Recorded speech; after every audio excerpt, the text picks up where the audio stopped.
As short hand की आने वाली सारी वीडियो को देखने के लिए चैनल को लाइक करें, सब्सक्राइब करें और बेल आइकन पर क्लिक करें।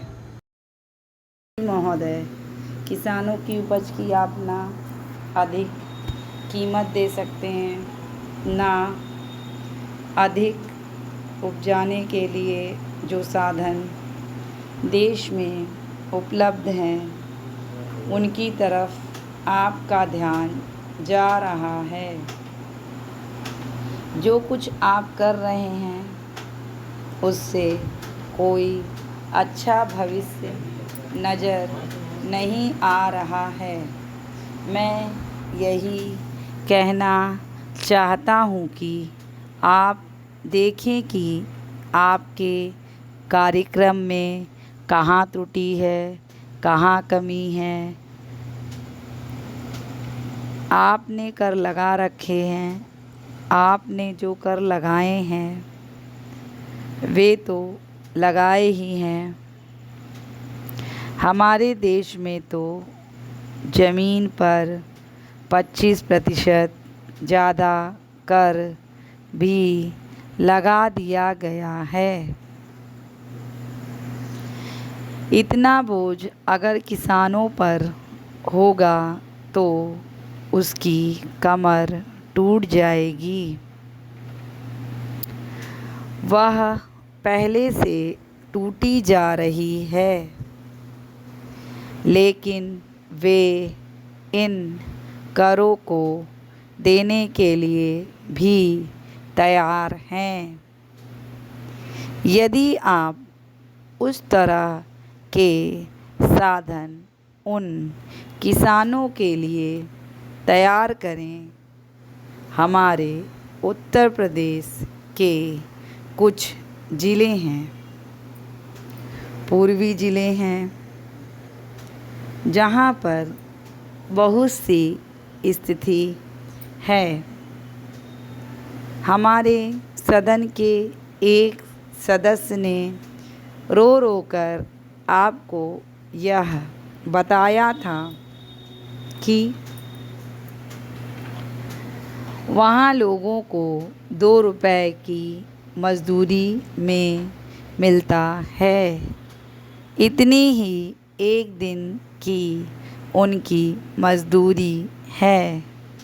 सरकार ने एक आयोग की नियुक्ति की थी ताकि वहाँ पर कुछ विकास के कार्य किए जाएं। वह योजना भी अब खटाई में पड़ गई है। आपका ध्यान इन समस्त चीज़ों की ओर कैसे दिलाया जाए? कैसे आपका ध्यान इन सभी कठिनाइयों की ओर आकर्षित किया जाए, समझ में नहीं आता है। यातायात के साधनों की स्थिति यह है कि ट्रेनों में दूसरे दर्जे में भीड़ भाड़ का कोई ठिकाना नहीं है, उसकी कोई सीमा नहीं है। हर रोज़ ऐसा मालूम पड़ता है कि कोई मेला चल रहा है। आपके पास इंजन है, अच्छे गति वाले इंजन हैं, लाइन भी अच्छी है, तो क्यों नहीं दूसरे दर्जे के अधिक डिब्बे लगाए जाते हैं। लोगों को कुछ सुविधा मिल जाए, वह काम नहीं किया जा रहा है। आपको किसान की देहात में रहने वाले आदमी की मज़दूरी की परवाह नहीं है, जो समस्त कठिनाइयों को झेलता है। आपके सारे कार्यक्रमों को पूरा करने के लिए उसमें कहाँ से शक्ति आएगी। कैसे वे अधिक अन्न उपजा कर आपको दे सकेंगे। आप इन सब पर सोच विचार करें। आपने बड़े बड़े फार्म बना दिए हैं, क्या उन्हें आपके फार्म से कोई लाभ मिल रहा है। सभापति महोदय, किसानों की उपज की आप ना अधिक कीमत दे सकते हैं, ना अधिक उपजाने के लिए जो साधन देश में उपलब्ध हैं उनकी तरफ आपका ध्यान जा रहा है। जो कुछ आप कर रहे हैं उसमें कुछ अच्छा भविष्य नज़र नहीं आ रहा है।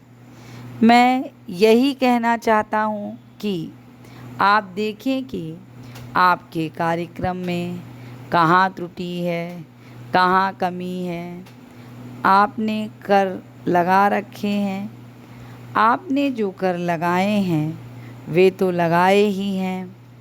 हमारे प्रदेश में तो ज़मीन पर 25% ज़्यादा कर भी लगा दिया गया है।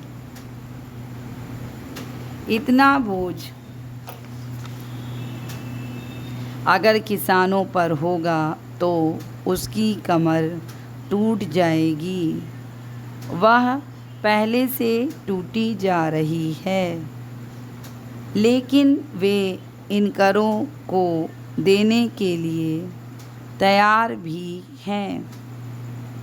यदि आप उस तरह के साधन उन किसानों के लिए तैयार करें। हमारे उत्तर प्रदेश के कुछ ज़िले हैं, पूर्वी ज़िले हैं, जहाँ पर बहुत बुरी स्थिति है। हमारे सदन के एक सदस्य ने रो रो कर आपको यह बताया था कि वहाँ लोगों को 2 रुपए मज़दूरी में मिलता है। इतनी ही एक दिन की उनकी मज़दूरी है। सरकार ने एक आयोग की नियुक्ति की थी ताकि वहाँ पर कुछ विकास के कार्य किए जाएं। वह योजना अब खटाई में पड़ गई है। आपका ध्यान इन समस्त चीज़ों की ओर कैसे दिलाया जाए, कैसे आपका ध्यान इन सभी कठिनाइयों की ओर आकर्षित किया जाए, समझ में नहीं आता है। यातायात की स्थिति यह है कि ट्रेनों में दूसरे दर्जे में भीड़ भाड़ का कोई ठिकाना नहीं है, उसकी कोई सीमा नहीं है। हर रोज़ ऐसा मालूम पड़ता है कि कोई मेला चल रहा है।